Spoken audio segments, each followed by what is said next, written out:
Atau kadang kalau subuh-subuh kedinginan kadang kan, enak shawl tuh digulung aja di leher kadang tuh kan, nyaman sedikit. Iya, dapat juga sunnahnya. Ya, ada juga kayak gini, lepas saja, dapat juga, tidak masalah. Ya, nah itu dia intinya memakai shawl, itu dia, itu intinya.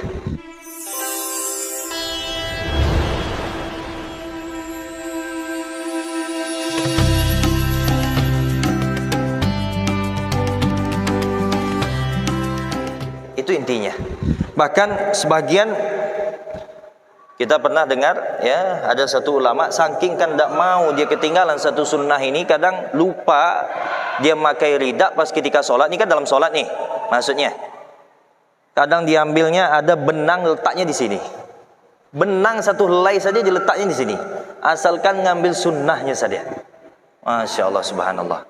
Ya, saking kan gemarnya menghidupkan sunnahnya Nabi Muhammad Sallallahu Alaihi Wasallam. Nah itu yang kedua, memakai rida atau syal. Gunanya banyak juga Pak, Masya Allah, untuk jadi alas sholat, ya, alas sejadah jadi sejadah, ya. Bahkan sejadah pun tidak masalah juga. Sejadah itu ya dilipat terus diletak sini.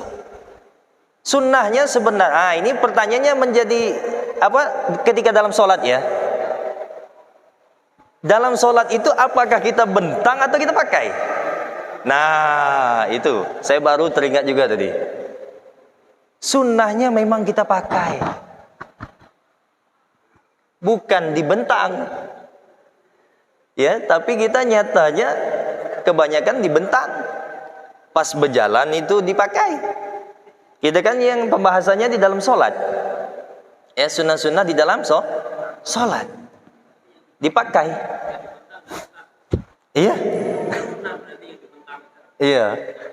Ya, pas ketika sholatnya tidak dapat jadi pahala sunnahnya. Ya, tapi pas ketika makainya dapat pahala sunnahnya. Nah, itu dia. Sebenarnya seperti memakai imamah, memakai sorban, dan nanti akan datang sunnah-sunnah selanjutnya. Itu disunnahkan di dalam sholat, apalagi ya maupun juga di luar sholat. Nah, seperti memakai imamah, sorban tadi, dan syal ini, rida ini, itu di luar sholat tetap namanya disunnahkan. Tapi lebih lagi disunnahkan di dalam sholat, atau di dalam sholat juga termasuk disunnahkan.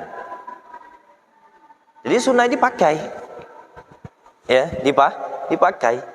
Ya, itu kadang kita lupa ya, kadang kita lupa ya, bahkan tidak tahu mungkin, ya, tidak pernah kita lewati.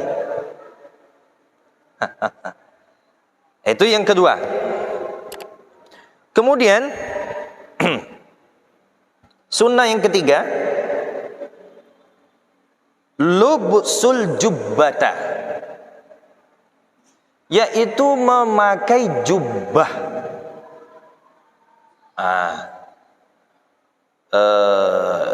Definisi yang dikatakan jubah itu sama seperti gamis. Ada yang mengatakan gamis ini yang kita pakai, gamis ya, yang sampai ke bawah, itu sudah dikatakan jubah. Ada ulama mendefinisikan itu termasuk jubah. Ada tidak? Yang dikatakan jubah itu ialah pakaian yang gamis tapi yang terbelah di luar gamis. Lapisan kedua ya, di luar gamis. Seperti kadang kita lihat ya kan, Habib Said itu kan, di dalamnya baju putih, di luarnya ada lagi. Itu namanya jubah. Iya, yang terbelah, yang tidak dikancing, dibiarkan terbuka. Itu namanya jubah. Cuman ada ulama yang mendefinisikan gamis kita pakai ini itu termasuk dikatakan jubah juga katanya.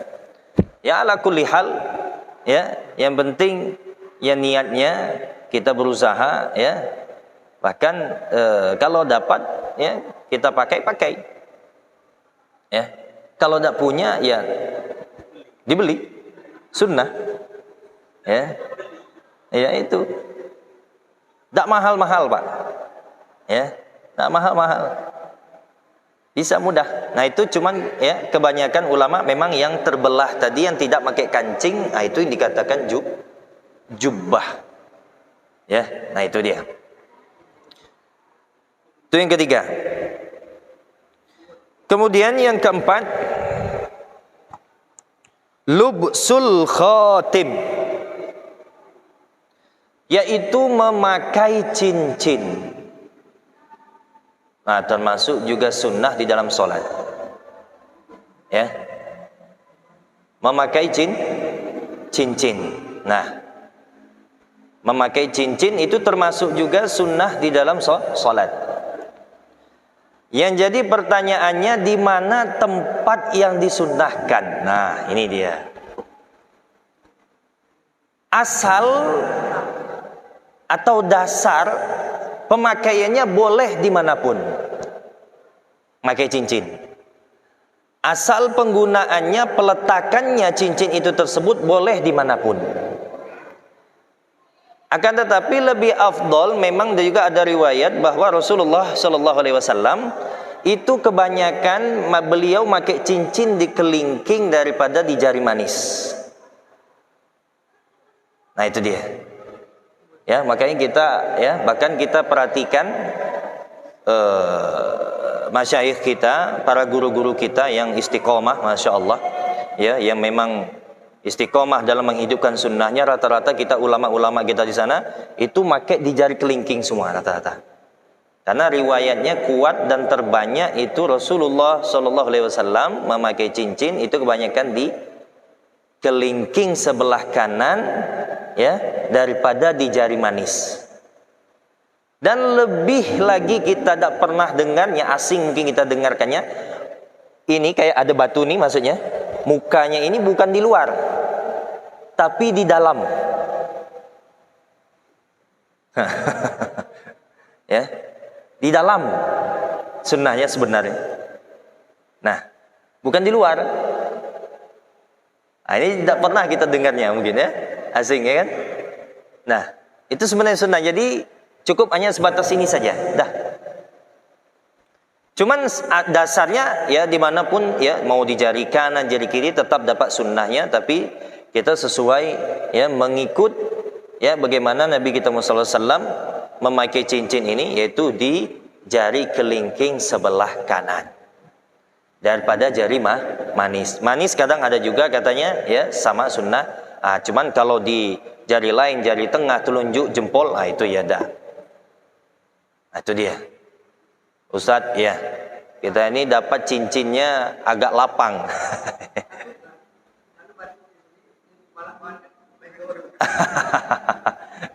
Nah, itu makanya, ya. Nah, ini termasuk juga disunnahkan dalam sholat, Pak. Termasuk, ya, memakai cincin. Kalau ada pakai, pertanyaannya cincinnya jenis apa ya? Terserah, pokoknya cincin sudah, asal jangan emas kalau laki-laki. Ya, asal jangan emas kalau laki-laki. Nah, jadi apapun itu. Nah, cincin ini disunnahkan di dalam sholat maupun di luar sholat, sama. Ya, di dalam sholat atau di luar sholat. Masya Allah. Kemudian yang kelima, lubusut tailasani fi haqqi man yaliku bihi. Masya Allah. Ini tadi kita bahas. Masih ini yang kelima ialah memakai toilasan fi haqqi man yaliku bihi, terhadap siapa yang berhak bisa dikatakan memakainya. Nah, toilasan itu rupanya termasuk ya yang tadi, yang nutup tadi ya di dalam sholat. Ya, cuman ada tadi yang igal itu kan, cuman kita udah pakai igal tidak masalah. Yang penting toilasannya yaitu sehelai syal atau rida tadi, ya, atau sorban tadi itu ditutup menutupi kepala. Nah, seperti itu. Ya, seperti mana yang apa pakai syal putih itu biasanya kan. Nah, itu bagi yang ibarat kata misalnya seperti imam, ya, atau khotib, ya, yang ibarat kata lebih lagi dianjurkan ya untuk pembagusannya di dalam busananya pas ketika melaksanakan kewajibannya di dalam melaksanakan ini ibadah tadi. Seperti imam contohnya kan. Nah, biar nampak ya wibawanya seorang imam. Begitu juga seorang khatib sama ya. Makanya kita diwasiatkan terus, Pak. Ya, kalau apalagi momen-momen tertentu Jumat atau dia imam pun khatib, kita disuruh sama guru kita itu pakai sorban minimal. Sorban terus kita pakai tailasan. Yalah kita pakai syal tutup setelah imamah pakai tailasan. Ya. Begitulah kita lihat ya para sahabat dan Rasulullah sallallahu alaihi wasallam. Mereka seperti itu. Bukan karena ulama, Pak. Ya. Kita ini jauh sekali dikatakan derajat para ulama, jauh sekali. Ya. Ya kita tahu sedikit ini aja. Ya, hanya tahu alif bata udah itu kita nih derajat kita. Ya. Mana yang tahu itu insya Allah kita kembangkan, apalagi dasar ya. Nah, bukan karena ulama. Ya. Kami melakukan itu dikarenakan kami gemar menghidupkan sunnahnya Nabi. Sudah selesai, adalah mapi kalam. Ya. Kalau dikatakan ulama, alhamdulillah. Kalau tidak, ya sudah. Ya, kita tidak merasa ulama karena tidak banyak ilmu, tidak ada. Ya jauh sekali, jauh. Nah itu dia. Hanya sekedar ya gemar untuk menghidupkan sunnah Nabi. Yang kelima itu tadi, memakai tailasan. 6. Kemudian yang ke-6 atau yang terakhir bisa dikatakan di dalam yang berkaitan pakaian yaitu at-tatayyubu, yaitu berwangi-wangian. Nah ini dia, berwangi-wangian. Jadi pertanyaan sekarang itu wangi-wangi ini macam-macam versinya pula. Ya. Kalau yakinnya atau yang dibolehkan, yang halal wangi-wangian tadi Pak, jelas ya, kita udah banyak lah tahu semua itu. Ya. Menghilang daripada keraguan, pakai wangi-wangian yang tidak ada mengandung alkohol. Ya. Tidak ada mengandung alkohol. Akan tetapi dikarenakan kita ini baca kitab Pak ya. Ya. Memang kita ini belajar, bukan seperti orang awam bertanya sepintas kilas ya, bukan. Kalau saya ditanya, Ustaz, apa hukumnya kalau pakai minyak wangi-wangi yang mengandung alkohol? Kalau orang awam nanya sepintas kilas, datang datu pergi, itu saya jawab pasti ya, ambil selamatnya apa? Tidak boleh. Haram, najis. Ya, tidak sah dibuat sholat. Ya dikarenakan kita baca kitab, kita memang betul-betul mempelajari saat ini, sekarang ini ya. Ada ulama-ulama ya, mutaakhirin atau ulama terakhir, ulama modern sekarang. Ya, seperti Syekh Ramadan Al-Buti, salah satu ulama di Syria. Ya. Beliau juga menuliskan, dan para ijtihad ulama-ulama juga sebelum-sebelumnya bahkan ada yang membolehkan. Ya. Salah satunya rincinya dilihat seperti yang parfum alkohol. Dilihat dulu katanya. Zat alkoholnya itu lebih banyak daripada zat wanginya atau lebih sedikit. Nah, ada yang merincikan seperti itu. Kalau misalnya katanya zat alkoholnya itu sedikit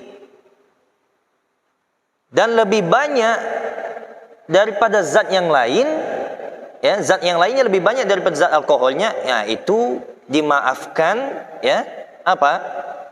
Untuk memakainya dalam sholat. Dalam arti kata boleh. Soalnya tujuan di sini at-tatayyubu, berwangi-wangian. Tujuannya wangi. Bukan membahas tentang harus pakai minyak wangi yang tidak mengandung alkohol. Tidak dibahas itu. Di seluruh kitab fikih, di seluruh pembahasan fikih, Ya, tidak ada yang mengatakan memakai minyak wangi yang tanpa alkohol. Tidak ada disebut. Pasti at-tatayyubu artinya berwangi-wangian itu jangan wangi. Ada yang mendefinisikan seperti itu. Ada tidak, Pak? Ada secara mutlak maupun itu alkoholnya banyak atau apa, yang penting kalau itu minyak wangi boleh. Mengambil dalil mana? Ada sebuah hadis, ya, diriwayatkan katanya pas ketika dulu kan khamar itu sempat belum diharamkan, sempat masih dibolehkan, itu para sahabat masih mengkonsumsi itu khamar. Kalau kita bahasanya khamar itu ya sesuatu alkohol lah, itu maksudnya khamar itu. Jadi waktu itu pas ketika setelah diturunkan ayat diharamkan khamar, diharamkan alkohol, jadi para sahabat waktu itu yang masih nyimpan khamar tadi, itu sudah diturunkan ayat diharamkan, langsung dibuang semua di depan rumahnya masing-masing. Dibuangnya. Sehingga katanya diriwayatkan di depan halaman rumahnya itu di tepi, maksudnya di jalanan yang dia lewati, jadi becek. Saking banyaknya khamar dibuangkan waktu itu, jadi becek. Para sahabat lewat di situlah. Ya, lulu lalang kalau bahasa kita itu, kalau kilir lewat di situlah. Becek-becek gitulah sebab air khamar tersebut. Nah, jadi ulama di sini mengambil dalil, mengambil hukum bahwa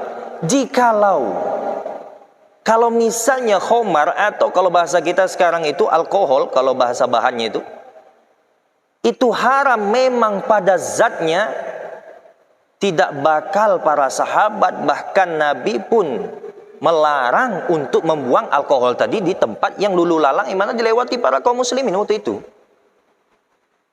Najis. Kalau memang najis pada zatnya, pasti Rasulullah menyampaikan, wahai para sahabat, kalau kalian masih menyimpan khamar, jangan dibuang di jalan, itu lewat nanti kena najis, kena badan, percik ke pakaian, tidak sah dibawa sholat. Dibuang di jauh dari jalanan, jauh dari tempat ditempuhi orang. Seperti mana kau buang kotoranmu sendiri. Dari sini katanya ulama, seperti yang khamar ini tadi, zatnya itu adalah najis di dalam, maksudnya najisun fil makna, najis secara maknawi, tidak secara dzati. Bagaimana itu? Kira-kira paham, Pak? Ya. Kita ini, Pak, ada najis pada zat, ada najis pada secara makna saja. Contoh saya beritahu. Ini air, Pak. Air ini, Pak, ya. Masya Allah, alhamdulillah. Ini tidak najis, Pak, ya. Tidak najis. Hukumnya apa? Halal. Air minum halal. Bisa jadi haram, ya. Apa? Apabila air ini didapati secara mencuri. Jadi haramnya secara makna tapi bukan secara zat. Nah, ini dia. Ya kan? Zatnya haram, udah halal. Ya, halal. Zatnya halal. Tapi karena sebab diambil, diperoleh secara mencuri, maka berubah tadi hukumnya, bukan halal lagi menjadi haram, tapi secara makna, karena ada sebab. Nah, tapi tidak najis. Nah, jadi sama seperti demikian, ada ulama yang mengatakan yang mana mereka memilih daripada membolehkan itu yang parfum alkohol tersebut. Nah, dikarenakan kita ngaji kitab nih, Pak, ya. Jadi sekarang tergantung kita masing-masing, ya. Mau pilih pakai, ya itu dalilnya. Mau pilih tidak, masih ragu-ragu, ya sudah, kata Nabi, dak ma yuribuka ila ma la yuribuk. Tinggalkan sesuatu yang ragu bagi kamu, ya ambil yang sesuatu yang tidak ragu. Kalau masih ragu-ragu, memang kebanyakan, Pak, kebanyakan ulama ya sepakat itu memang tidak boleh. ya menggunakan parfum yang bersifat alkohol. Itu kebanyakan ulama. Tapi ada yang mengatakan seperti demikian.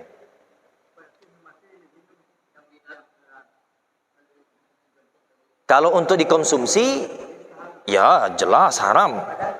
Ya, kalau untuk badan tidak apa-apa, karena itu maksudnya najisnya, haramnya secara makna, bukan secara zat, katanya. Dalilnya itu tadi katanya. Kalau najisnya memang secara zat, khomar itu tadi, tidak bakal ada katanya para sahabat pada waktu itu ketika diturunkan haramnya sudah khomar, tidak bakal ada dia buang di depan rumahnya. Nah, di situ mereka mengambil istimbatnya. Tidak ada salah, yaitu ijtihad ulama kita, ya kita menghargai, ya. Kalau ragu-ragu ya sudah tinggalkan, ngapain? Ya.